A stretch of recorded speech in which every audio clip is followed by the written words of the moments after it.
Boa tarde, graça e paz. Estamos, pela misericórdia de Deus, mais uma manhã aqui na Escola Bíblica Dominical da Igreja Presbiteriana de Viana do Castelo, né, que é ligada à IPI Brasil. E, pela graça de Deus, vamos dar continuidade ao estudo do Apocalipse que a gente iniciou já algumas semanas atrás.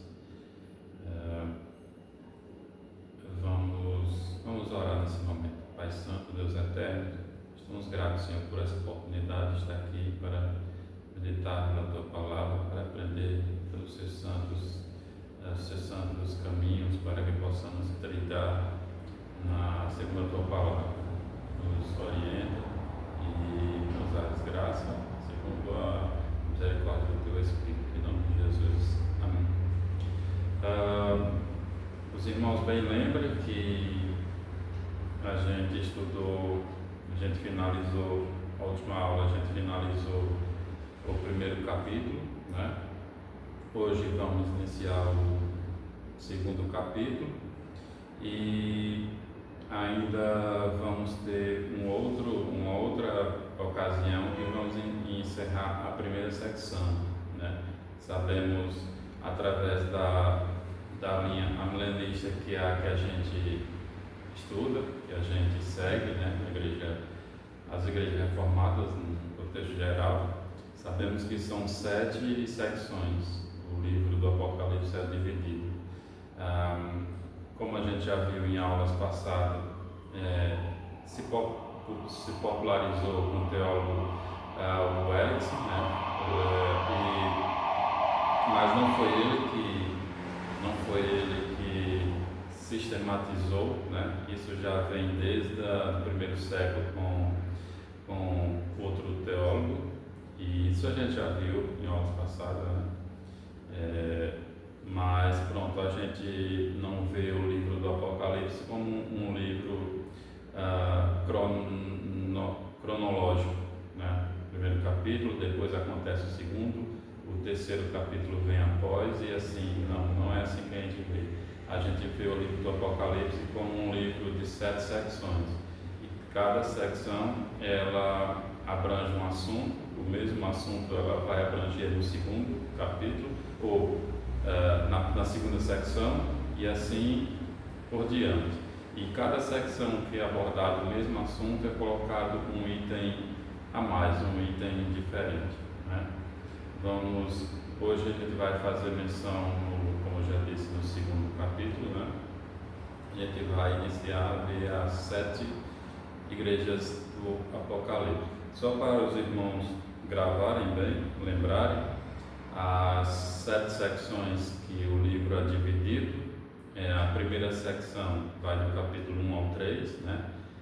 Tem como título Cristo no meio dos 7 candeeiros. A segunda secção vai do capítulo 4, verso 1, até o capítulo 7, verso 17, que é a visão do céu e dos 7 selos.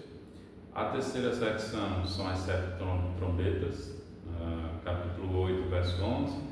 A quarta secção, o dragão perseguidor, tem como título, que vai do capítulo 12 capítulo 12, verso 2, ao capítulo 14, verso 20. A quinta secção são as 7 taças, que vai do capítulo 15, verso 1, ao 16, verso 21. A sexta secção é a queda da Babilônia, que está no capítulo 17, verso 1, até capítulo 19, verso 21. A sétima e última secção é a grande consumação, o título dela, que vai do capítulo 20, verso 1, ao 22, verso 21, finalizando o livro. É assim que a gente compreende esse livro. E pronto, e eu quero mais uma vez aqui seguir nessa linha de estudo com os irmãos. Outra coisa interessante é que a primeira secção, essa que a gente está a ver, né, que vai dos capítulo 1 ao capítulo 3, localiza o início da história na Terra, né? Como a gente viu, essa revelação não é uma revelação, é uma revelação de Jesus Cristo, concedida a João, o apóstolo, para que ele enviasse às igrejas. São igrejas literais na Ásia Menor, né, que hoje se localiza a Turquia, mas que essa mensagem ela se abrange a todas as igrejas da história do cristianismo, ou seja, uma mensagem que ela deve abranger todos os cristãos em todas as épocas, né? Outra coisa interessante é que imagens mostradas nas cartas, né, que a gente vai ver, as cartas agora, só se esclarece à luz dos desenvolvimentos posteriores do Apocalipse. A árvore da vida, citada no capítulo 2, verso 7, é explicada no capítulo 22, verso 2 ao 14, né? Fala essa questão da árvore da vida, a gente vai ver agora, e ela é explicada lá no capítulo 22. A segunda morte, citada no capítulo 2, verso 11, ela é retornada no capítulo 21 e verso 8, ou seja, ela vai retornar e vai falar exatamente da segunda morte, né? Novamente, de uma maneira mais clara. Também no capítulo 2, verso 17, fala o novo nome que ninguém conhece, né, que será concedido aos santos, será explicado no capítulo 19 e verso 12, né? E também a Nova Jerusalém, mencionada no capítulo 3, verso 12, ela também é descrita no capítulo 21 e verso 2. Só para os irmãos verem que essa questão do livro ser dividido em sete secções, ela faz muito sentido quando a gente estuda o livro da maneira correta, da maneira que se deve estudar o livro da revelação, né? Vamos iniciar aqui a leitura da Palavra de Deus, Apocalipse capítulo 12, a partir do verso 1. A gente vai ver a primeira carta à primeira igreja. Diz assim: ao anjo da igreja em Éfeso, escreve: estas são as palavras daquele que tem as 7 estrelas em sua mão direita e anda entre os 7 candelabros de ouro. Conheço as tuas obras, o teu trabalho árduo e a sua perseverança. Sei que você não pode tolerar homens maus, que pôs à prova os que dizem-se apóstolos, mas não são, e descobriu que eles eram impostores.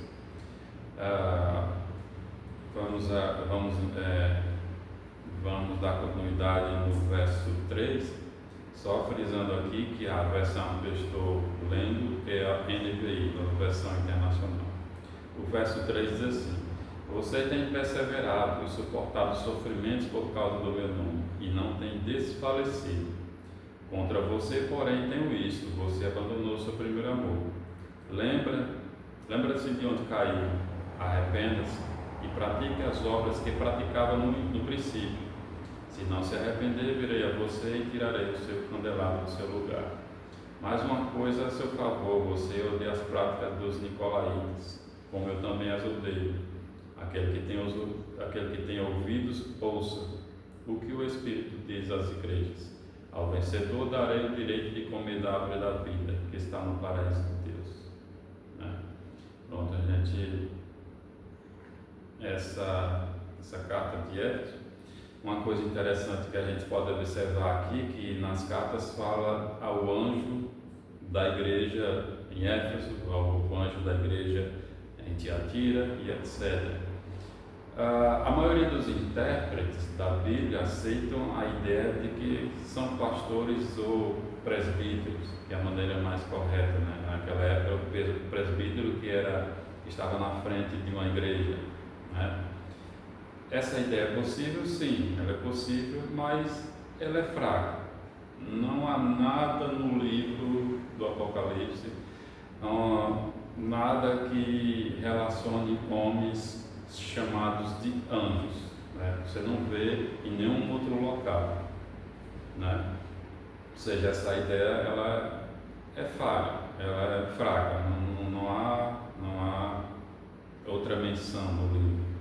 A ideia melhor é que sejam anjos representando a igreja no céu. Por quê? Em todo o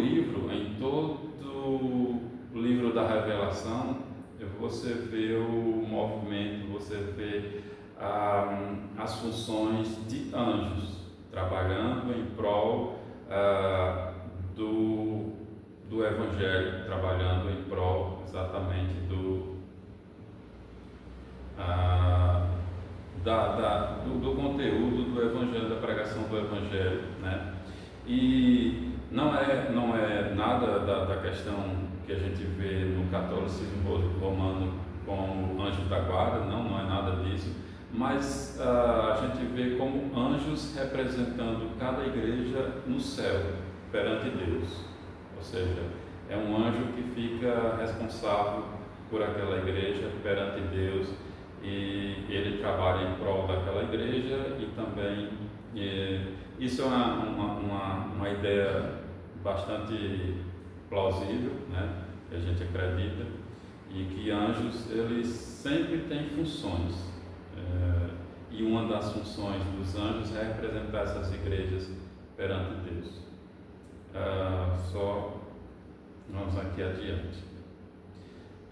Diz assim: essas são as palavras daquele que tem as 7 estrelas em sua mão direita e anda entre os 7 candelabros de ouro.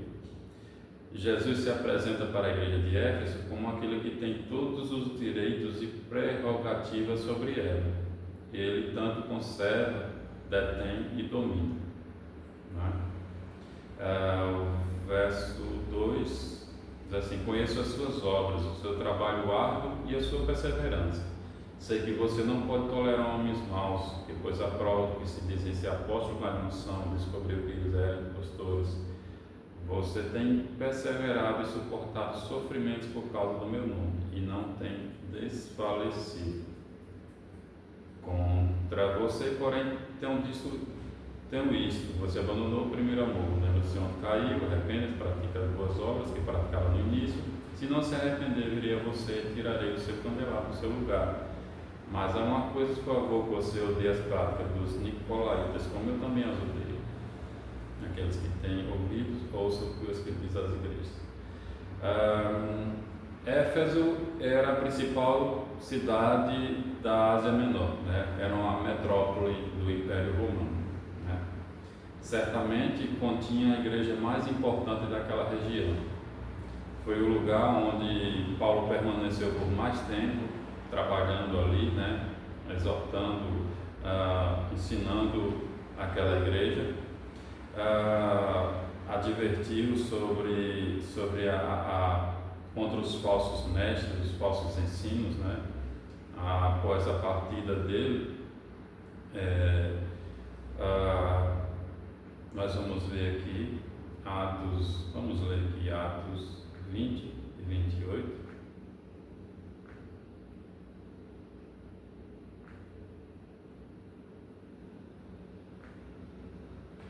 Atos 20 e 28, diz assim: cuidem de vocês mesmos, de todo o rebanho sobre o qual o Espírito Santo os colocou como bispo para pastorear a igreja de Deus, que ele comprou com seu próprio sangue. Sei que depois da minha partida, lobos ferozes penetrarão no meio de vocês e não pouparão o rebanho. E dentre vocês mesmo se levantarão homens que torcerão a verdade a fim de atrair os discípulos. Ou seja, a gente vê aí, né, que Paulo advertiu aquela igreja que falsos mestres iriam se infiltrar naquela igreja após a partida dele, né? E foi exatamente o que aconteceu.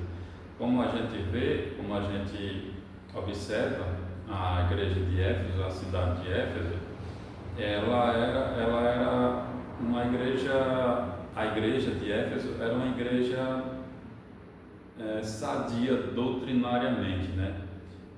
Não só Paulo tinha passado por lá, como Apolo, Cefas, tinham deixado a sua contribuição de trazer a verdade, trazer os ensinos naquela igreja.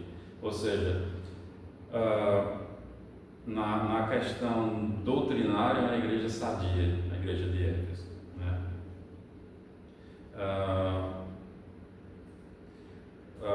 Eles perseveraram, né, no conteúdo doutrinário.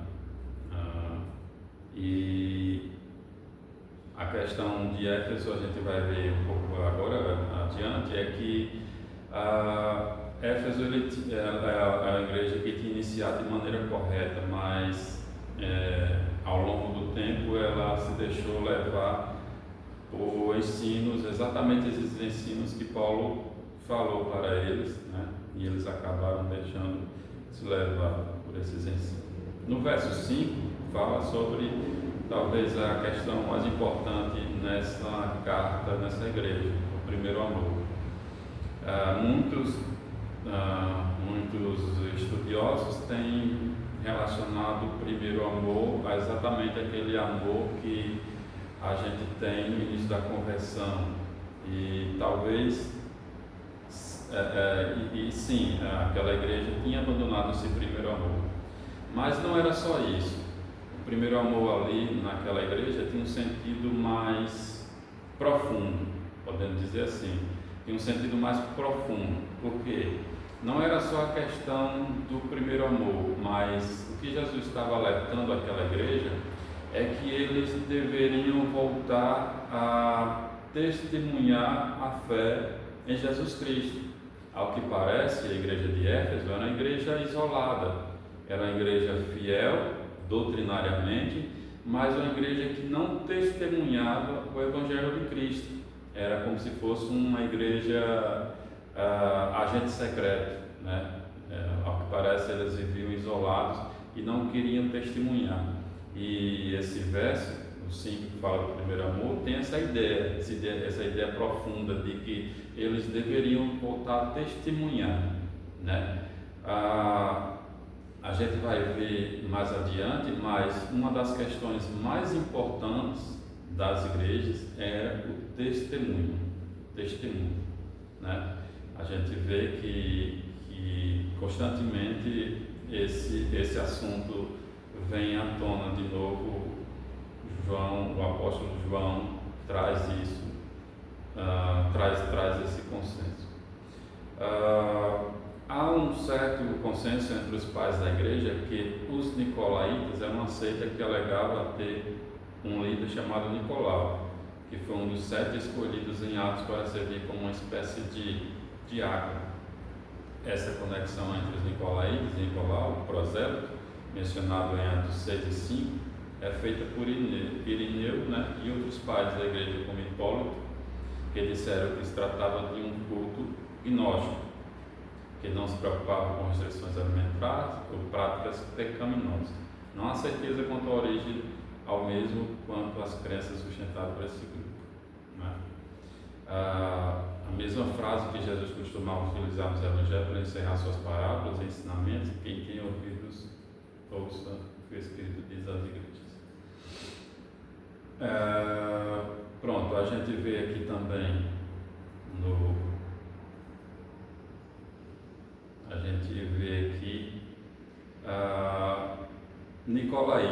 Nicolaítas era um grupo que eles ensinavam que eles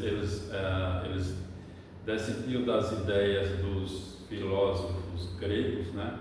Eles diziam que o espírito é bom e a carne é má, mas a carne não tem importância. O que importa é o espírito, pois a carne voltará ao pó e o importante é o espírito, a carne não importa. E ali os nicolaítas, eles eram cristãos que estavam no meio das igrejas, mas praticavam aquilo que era abominável aos olhos do Evangelho. Eles praticavam idolatria ao imperador, né, a César. Eles participavam daquelas festas que a gente vai ver mais adiante, que sempre essas festas elas finalizavam com orgias e coisas dessa natureza. E os nicolaítas diziam: não tem nada a participar, pois o que importa é o espírito, né? E a gente vê que a questão da igreja de Éfeso era realmente dar ouvidos aos nicolaítas, né? Outra questão aqui, deixa eu ver. Pronto, ele fala aqui também sobre a promessa de recompensa para o vencedor, ou seja, para aquele que permanecer fiel até o fim, resgatando o amor verdadeiro sem negligenciar a boa doutrina. Será alimentar-se da árvore da vida do paraíso de Deus. A árvore da vida significa a vida eterna, que foi negada para Adão e Eva após o pecado deles. Por isso a promessa fala em restauração, né? Fala em restauração da vida eterna perdida, apontando para o seu aspecto físico, a ressurreição, né? Ali a gente vê falando sobre exatamente, quando fala de árvore da vida, tem um contexto de ressurreição para a vida eterna, né? Que a gente sabe que os santos ressurgirão, né? Para a vida eterna. Ok, pronto. Só para finalizar a igreja de Éfeso no início era uma igreja doutrinariamente correta, seguia os ensinamentos, mas ao longo, no fim da sua história, começou a dar ouvidos aos nicolaítas e começou a esfriar na questão do testemunho. Eles não testemunhavam a fé verdadeira. Claro, testemunhar a fé verdadeira no contexto de Império Romano, Ásia Menor naquela época, significava você não participar de comércio, né? A gente vai ver na próxima carta, a carta de Esmirna, vamos logo lá, depois eu volto a esse assunto, né? Verso 8 diz assim: ao anjo da igreja em Esmirna, escreva: são estas as palavras daquele que é o primeiro e o último, quem morreu e tornou a viver. Conheço as suas aflições, a sua pobreza. Você é rico. Conheço as blasfêmias dos que se dizem judeus, mas não são, sendo antes sinagoga de Satanás. Verso 10. Não tenha medo do que você está prestes a sofrer. Saibam que o diabo lançará algum de vós na prisão para prová-los, e vocês sofrerão perseguição durante 10 dias. Seja fiel até a morte, e eu lhe darei a coroa da vida. Aquele que tem ouvidos para ouvir, ouça o que o Espírito diz às igrejas. O vencedor de modo algum sofrerá a segunda morte. A cidade de Esmirna ficava a 50 quilômetros ao norte de Éfeso. Cristo, que experimentou o sofrimento e a morte, se identifica com a igreja sofredora de Esmirna, com as palavras: conheço a tua tribulação, né? E o estado paradoxal, pobreza material, riqueza espiritual. Também foi algo experimentado por Cristo. Esse conhecer, portanto, não implica apenas saber o que estava acontecendo com a igreja, mas identificar-se com ela, como se Cristo dissesse: eu sei que o que é sofrer como você está sofrendo. A gente vê aí que Cristo se identifica com o sofrimento daquela igreja, né? A igreja de Esmirna iria passar por uma perseguição, pelo que tudo indica, eram próprios judeus que iriam, digamos assim, delatar eles para as autoridades romanas, né? Pois a gente sabe, a gente já viu que exatamente se um cristão testemunhava a fé pública em Jesus Cristo e não adoração a César, né, ao império, o imperador romano, isso significava exatamente ser contra aquele sistema, né? As blasfêmias dos falsos judeus que acusaram Jesus falsamente perante as autoridades romanas também parecem ser evocadas aqui. A palavra blasfêmia em Apocalipse é geralmente utilizada para descrever uma atitude de difamação contra Deus. E a gente vê isso no capítulo 16, verso 9, 11 e 21. Aparentemente, as autoridades estavam dando ouvido a acusações de judeus. A igreja de Esmirna não recebeu nenhuma crítica, mas isso não significa que sua recompensa estava garantida. Também ela precisava perseverar até a morte. Ao contrário de ser uma derrota, essa perseverança representaria de fato uma vitória, pois livraria da segunda morte. Portanto, a igreja de Esmirna é a igreja ideal, segundo a descrição do Apocalipse. É uma testemunha fiel e verdadeira como o próprio Cristo. Né? A gente vê que a igreja de Esmirna, eles, ao contrário de Éfeso, eles testemunhavam o verdadeiro evangelho.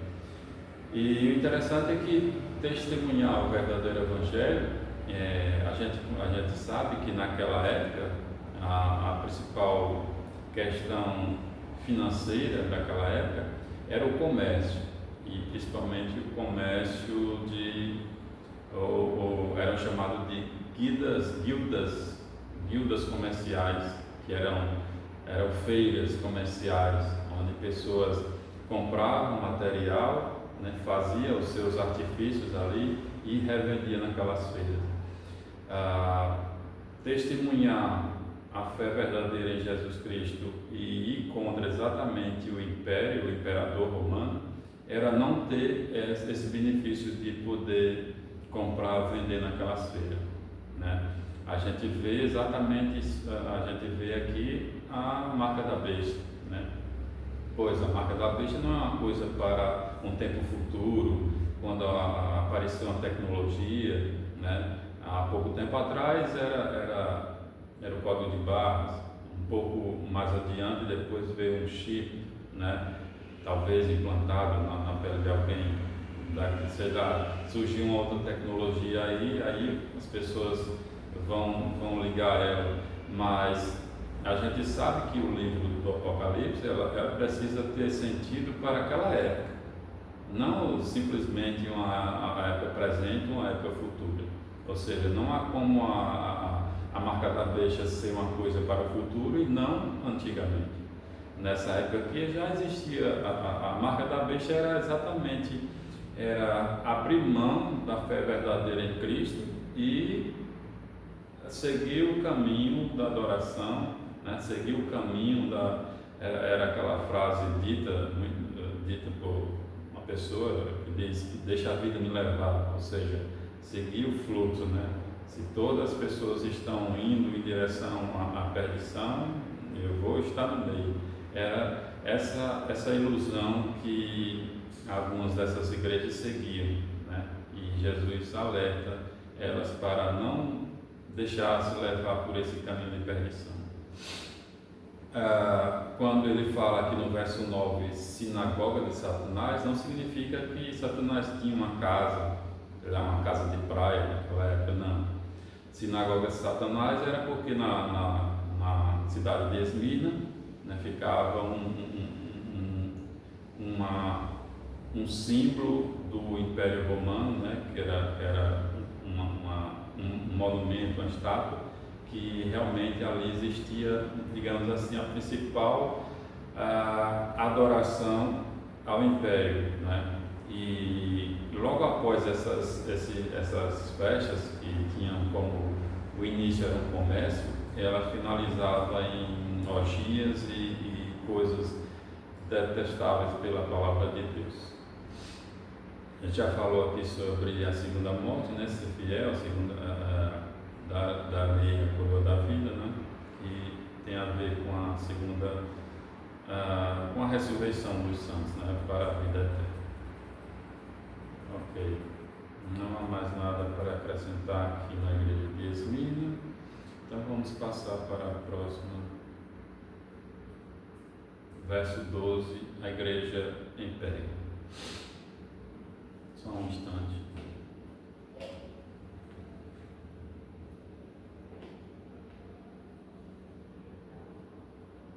Verso 12. Ao anjo da igreja em Pérgamo, escreva: essas são as palavras daquele que tem a espada afiada de 2 gumes. Sei que você vive onde está o trono de Satanás, contudo você permanece fiel ao meu nome e não renunciou a sua fé em mim. Nem mesmo quando Antipas, minha testemunha fiel, foi morto nessa cidade, onde Satanás habita.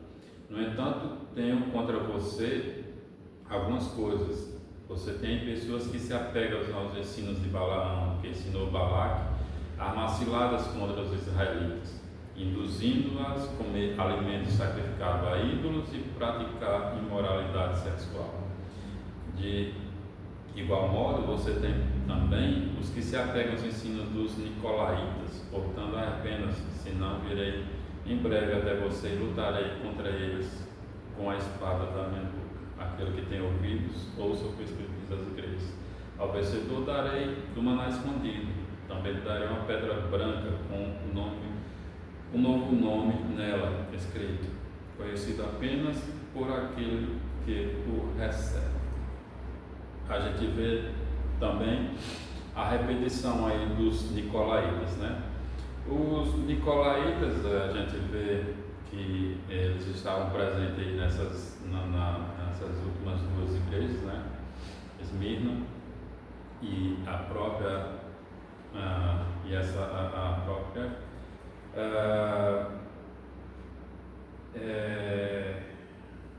própria de Pérgamo. Os nicolaítas, eles não eram agnósticos, porque o A tem a ver com não crer no gnosticismo, que é conhecimento, né, em grego, mas é os gnosticismo, que era o quê? Os gnósticos. Eram pessoas que criam experiências sobrenaturais. Eles diziam que, como os nicolaítas falavam, né, que eles a carne não importa, o que importa é o espírito, e o importante é experiências espirituais, experiências que as pessoas possam ter, né? Eles acreditavam nisso, né? E essas experiências levavam por caminhos totalmente equivocados à palavra de Deus. A gente vê também na carta de Pérgamo, fala sobre Antipas. Antipas é, além de Jesus Cristo e de João o apóstolo, é a única pessoa com nome literal falado no livro do Apocalipse. Antipas, apesar do nome ter o significado de antipater, ou seja, contra a pátria, mas ele era um nome literal daquela pessoa. E por que ele é dito aqui o nome dele? Pois ele foi uma testemunha, foi um mártir, né? Ele foi morto, provavelmente ele se recusou a obedecer às ordens do império, né? A seguir o fluxo, como eu falei, a se prostrar diante da adoração ao imperador, né? Como Deus, como o Senhor, e ele foi martirizado. Por isso aparece o nome dele aqui, para vocês verem que a questão do mártir, a questão da testemunha é muito importante no livro do Apocalipse. A gente vê a única pessoa que tem um nome além de Jesus e João falado no livro, né? Ele provavelmente foi morto nessa cidade, né? Cidade de Pérgamo, e ele era um dos que fazia parte da igreja de Pérgamo, né? A igreja de Pérgamo ficava numa cidade imperial, uma antiga cidade fortaleza, conquistada por Roma e transformada num importante centro de adoração ao imperador romano. O trono de Satanás, falado aqui, é mais seguro identificar a expressão como alusão a um forte paganismo de Pérgamo, simbolizado com um grande altar, uma estátua do imperador romano César, que provavelmente dominava o centro da cidade, né, da Acrópole, que tinha mais de 300 metros de altura, esse monumento, e possivelmente ficava no centro de adoração a César. Pronto, a gente vê aqui que Pérgamo, né, eles eram uma igreja que também, assim como Tiatira, se deixaram levar pelos ensinos dos nicolaítas e também pelos ensinos de Também a gente vê aí ele se remetendo a um quadro do Antigo Testamento, quando fala de Balaão e Balaque, né? Bem conhecida a história de Balaão, que contratou para amaldiçoar os israelitas, né, o povo de Deus. E pronto, os ensinos de Balaão estavam presentes nessa igreja, além também dos ensinos dos nicolaítas, ou seja, essa igreja havia dois ensinos errados que estavam deturpando e levando aquela igreja para o caminho errado, contrário às escrituras sagradas. Também diz aqui nessa carta, fala também sobre o maná escondido, né?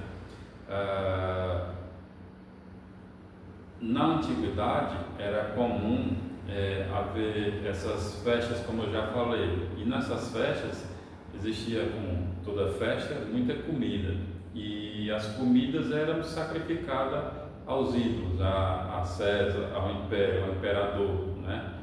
E quando aqui nessa carta de Pérgamo fala sobre o maná escondido, né, está fazendo um parâmetro, né, dizendo assim: vocês não vão participar dessas festas e comer dessas comidas sacrificadas ao ídolo, mas em compensação vocês vão participar, vão comer do maná escondido, né? Ou seja, na concepção judaica, o maná escondido, né, que era um alimento muito desejado por todo judeu, né? Ou seja, vocês não vão participar dessas comidas, dessas festas sacrificadas ao ídolo, mas vocês vão comer da verdadeira comida, o maná escondido, né? Também fala sobre no verso 17, diz assim: ao vencedor darei do maná escondido, também lhe darei uma pedra branca com um novo nome nela escrito, conhecido apenas por aquele que recebe. É dito que naquela época existiam algumas festas, e essas festas, para entrar, tinha que ter como se fosse um passe, como se fosse uma autorização a entrar naquela festa. E é dito pelos estudiosos, arqueólogos e etc., que muitas das vezes essas festas, para entrar, tinha que ter uma pedra com o nome escrito. Era como se fosse um cartão para apresentar, para entrar na festa. E aqui a gente vê João falando exatamente que as pessoas não fizessem caso. Eles não iam participar dessas festas, essas festas mundanas, com comida sacrificada a ídolos, com prostituição, etc. Mas eles iriam participar de uma festa muito melhor, que é o casamento do Cordeiro com a sua noiva, as bodas do Cordeiro no céu, né? Pronto, então vamos aqui passar a igreja de Tiatira, né? Está no verso 18, diz assim: ao anjo da igreja em Tiatira, escreva: essas são as palavras do Filho de Deus, cujos olhos são como chamas de fogo, os pés como bronze reluzente. Conheço as suas obras, o seu amor, a sua fé, o seu serviço, a sua perseverança. Ou seja, você vê aqui como Jesus dá ênfase àquela igreja, né? Conheça as suas obras, o seu amor, a sua fé, o seu serviço, a sua perseverança, né? Sei que você está fazendo mais agora que no princípio. No entanto, contra você tenho isto: você tolera Jezabel. Assim como a gente vê ali na carta de Pérgamo, na carta passada, falando sobre Balaque e Balaão, né, que eram figuras do Antigo Testamento, um quadro para ilustrar aqui também tem outro exemplo, que é uma mulher, né, do tempo do rei Acabe, que lutou contra o profeta Elias, né, e aqui traz exatamente o quadro dessa mulher, Jezabel. O verso 20. No entanto, contra você tenho isto: você tolera Jezabel, aquela mulher que se diz profetiza com seus ensinos. Ela induz os meus servos à imoralidade sexual, a comerem alimentos sacrificados aos ídolos. Dá-lhe tempo para que se arrependesse da sua imoralidade sexual, mas ela não quer se arrepender. Por isso, vou fazê-la adoecer e tratarei grandes ferimentos aos que cometem adultério com ela, a não ser que se arrependa das obras que ela pratica.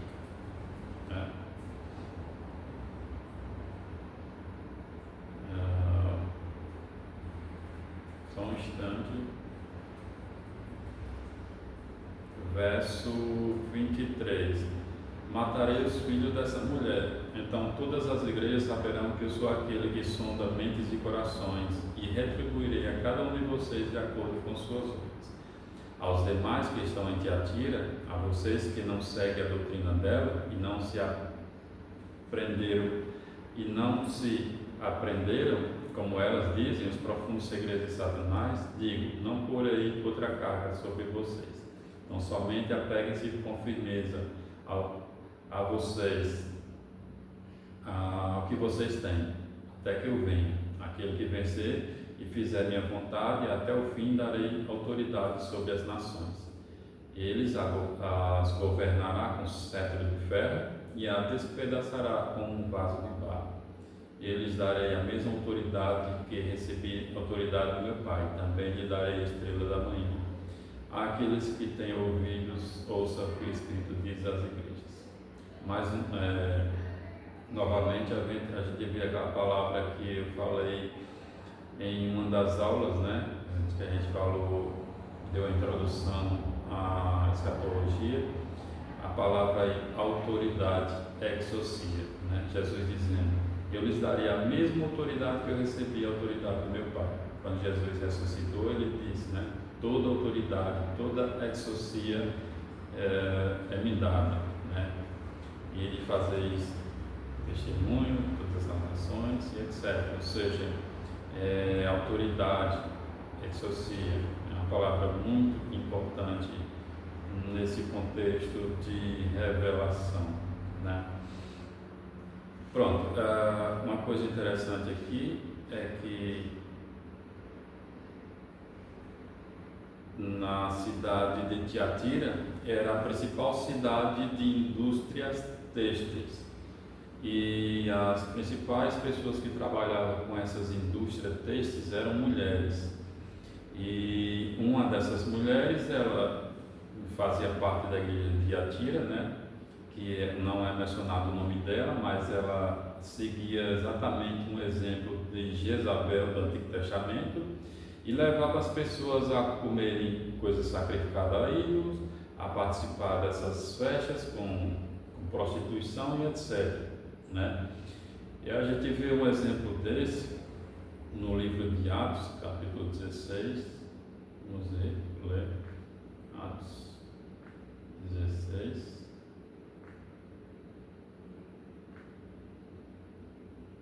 A partir do verso 11.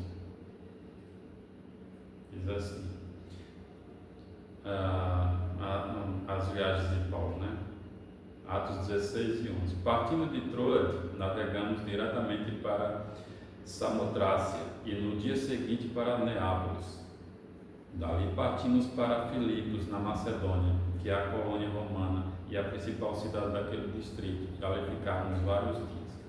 No sábado, saímos da cidade e fomos para a beira do rio, onde esperávamos encontrar um lugar seguro de oração. Sentamos e começamos a conversar com as mulheres que haviam reunido ali.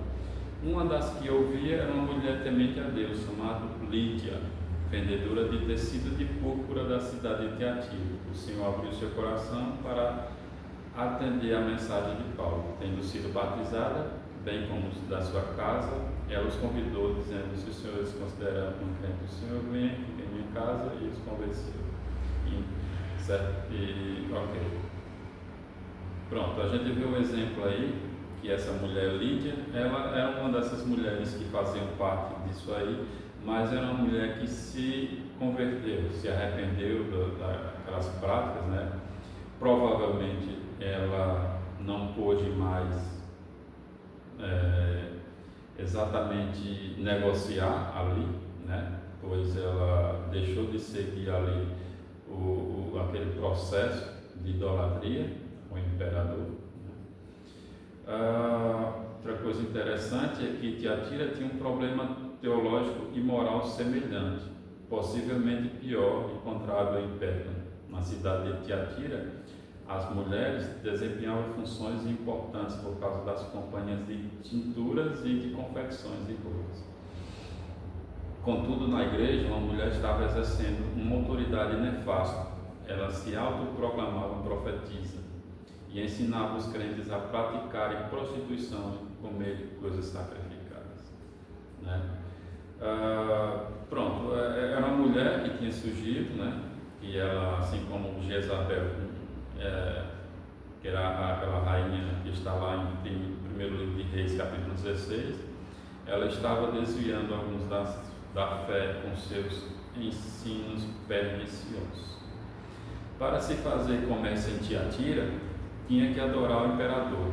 Tinha comércios comandados por mulheres que essas festas comerciais terminavam em bacanais. O crente que tem que fazer, aqui é um parâmetro, né, que a gente pode observar bem. O crente ele tem que fazer as contas, né? Assim como os cristãos daquela época, eles faziam as contas. Eles diziam, eles colocavam na balança: obedecer a Cristo, né? Sofrer perseguições, né? Não ter a marca da besta, ter a marca de Deus, né? Mas ao mesmo tempo que eu não posso comprar, vender, naquela época, né? Os cristãos pensando, mas ao mesmo tempo eu vou ter a morada eterna, né? Eu vou viver eternamente com Cristo, vou obter a salvação. Ou seja, eles faziam as contas. O crente tem que fazer as contas. Eu devo perder benefícios aqui nesse tempo presente, mas ganhar um tesouro no céu. Ou seja, é uma pergunta que todo crente deve se fazer nos dias de hoje, né? A gente vê aí exatamente as ofertas do mundo, né? As ofertas do mundo aí estão propaganda aí, não é mais nada escondido, estão nos outdoors, estão nas telas, né? Siga aqui o fluxo do mundo. Aqui você pode viver a lavanteria de qualquer jeito, você pode seguir aqui a manada, você pode viver uma vida como você quiser, nada é proibido, siga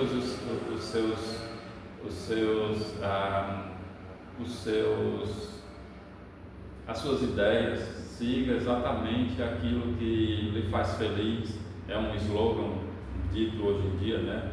Siga exatamente, procure a sua felicidade, né?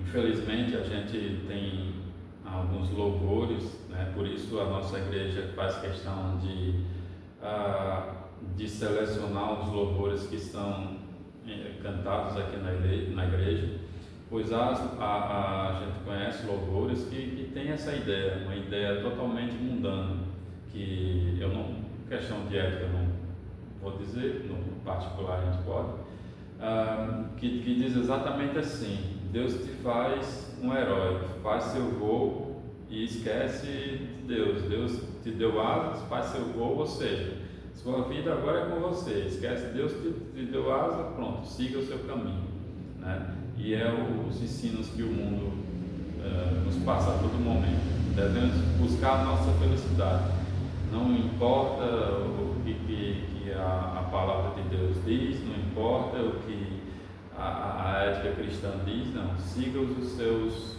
conceitos, os seus ensinos, o que o mundo está a oferecer. E o cristão, o crente, tem que fazer as contas. Será que vale a pena seguir os ensinos o que o mundo tem para oferecer e perder a salvação, perder a eternidade ao lado de Cristo?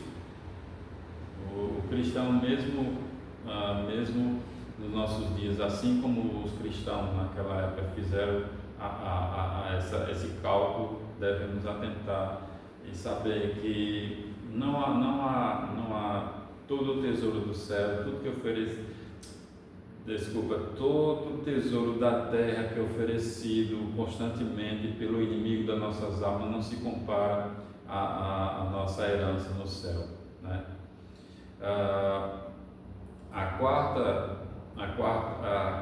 Peraí que é um trocadilho aqui. A quarta carta é a central, né? Que é essa de Tiatira, é a mais longa. Aqui está a marca da besta, toda a questão da tribulação. Aqui também está o que se espera de todo cristão, né? Uma coisa também que eu passei, eu não falei, deixa eu ver se eu encontro.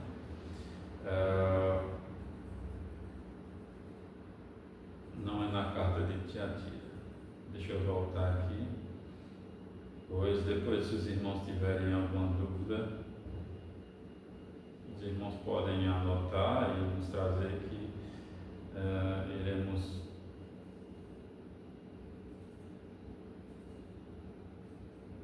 Ok, pronto. É na carta de Esmirna, no verso 10, diz assim: não tenha medo que você está prestes a sofrer. Sabe que o diabo lançará alguns de vocês na prisão para prová-los. Vocês sofrerão perseguição durante 10 dias. 10 dias não é como a gente conhece, sabe, o livro do Apocalipse, não é literal. 10 dias quer dizer um período completo, período determinado por Deus para a perseguição. A igreja diz: ok, pronto. Finalizamos aqui o capítulo 2. Na próxima aula a gente vai para o capítulo 3 e ver as 3 últimas cartas, né? E assim a gente conclui exatamente a primeira secção do livro. Que Deus nos abençoe, que Deus nos dê graça e até o próximo encontro, querendo Deus. Amém.